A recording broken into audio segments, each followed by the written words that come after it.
Today on our 2013 Toyota Tundra, we'll be installing the Firestone Ride-Rite air helper springs, part number F2445. First, before we install our new air helper springs, we're going to go ahead and take a manufacturer's ride height measurement. From the edge of the wheel well to the ground is 39.5 inches. Now we'll go ahead and add approximately 1,600 pounds of weight to the bed of our pickup, which lowers our ride height to 36 inches. As we go through our slalom course, you'll notice the body roll from the amount of weight in the bed of the pickup, and our steering is less responsive with our ride height and weight distribution being off. Next, we'll go over our bumps course, where you'll notice there's a minimal amount of clearance between the bump stop and the frame. Next, we'll go ahead and repeat the same process with the Firestone Ride-Rite air helper springs installed and aired up to approximately 60 psi. With the 1,600 pounds of weight in the bed of the pickup and air installed into the airbags, it'll bring our ride height back up to 39.5 inches. As we go through the slalom course, our steering and handling has come back. Even with the weight in the bed of the pickup, it's minimized our body roll. And as we go across the bumps course, it's improved our handling and ride quality, even with the amount of weight. Now we'll go ahead and show you how to install the new Firestone Ride-Rite air helper springs. Now, to begin our install, first note that we've already gone ahead and lowered and removed the spare tire for the ease and installation of our install. Now, the first step of our install will be to remove the old or manufacturer's Jounce bumpers. In order to do this, we're going to use a Sawzall and simply cut them off just above the bracket. Note, it may be necessary to make an adjustment with the brake line bracket on the back of the axle so that the lower bracket strap will sit into position properly.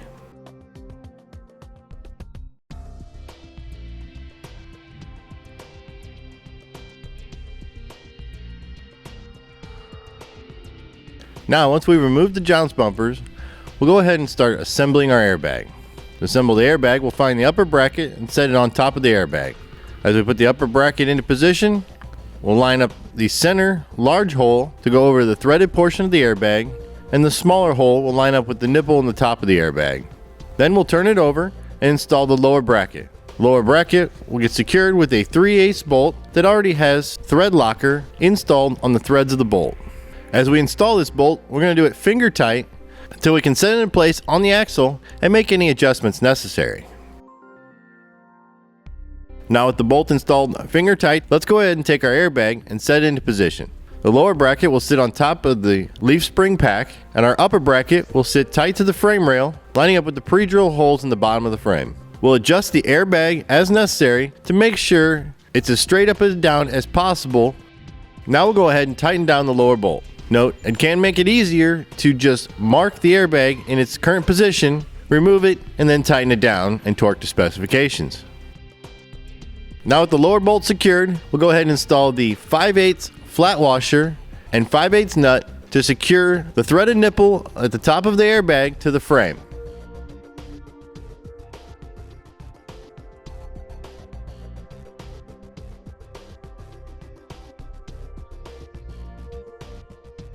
Next, we'll install the elbow fitting into the top of the airbag. First, we'll install it finger tight, and then turn an additional 3/4 of a turn to secure it, being careful not to over tighten the fitting.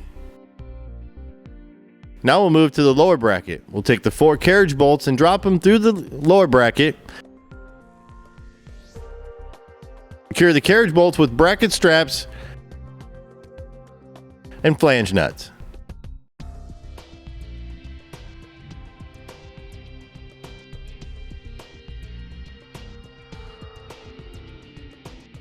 As we tighten them down, we'll make sure we do it evenly from side to side. Once we have our hardware tightened down, we'll go ahead and torque to specifications. Now, with the airbag installed and secured here on the driver's side, we'll go ahead and repeat the same process on the passenger side.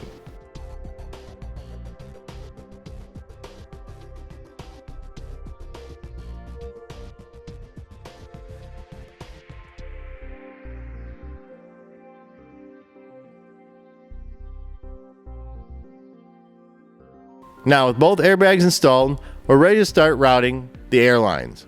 For this application, we're going to mount them directly into the bumper on either side of the license plate. First, we'll go ahead and measure them out and then make a mark.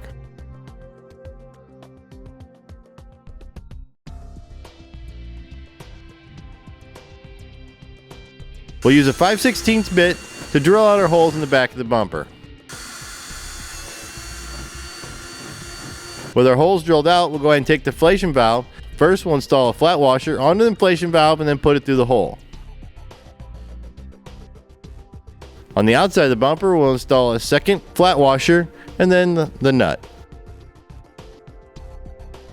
Once we install the nut, we can go ahead and tighten it down.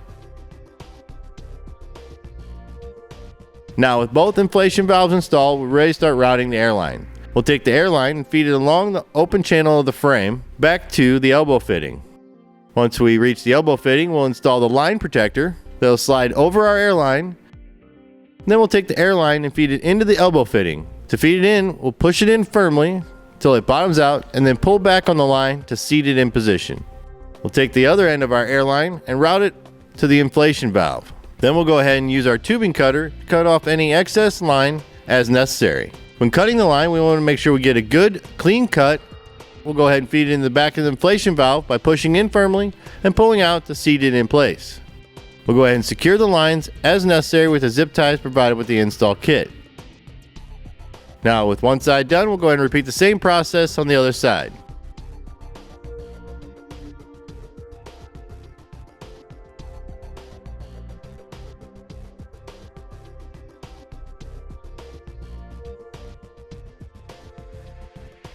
We'll then cut off the excess from the zip ties to clean up our install look. Now with our lines installed, we're ready to go ahead and put some air to the inflation valve and check for leaks.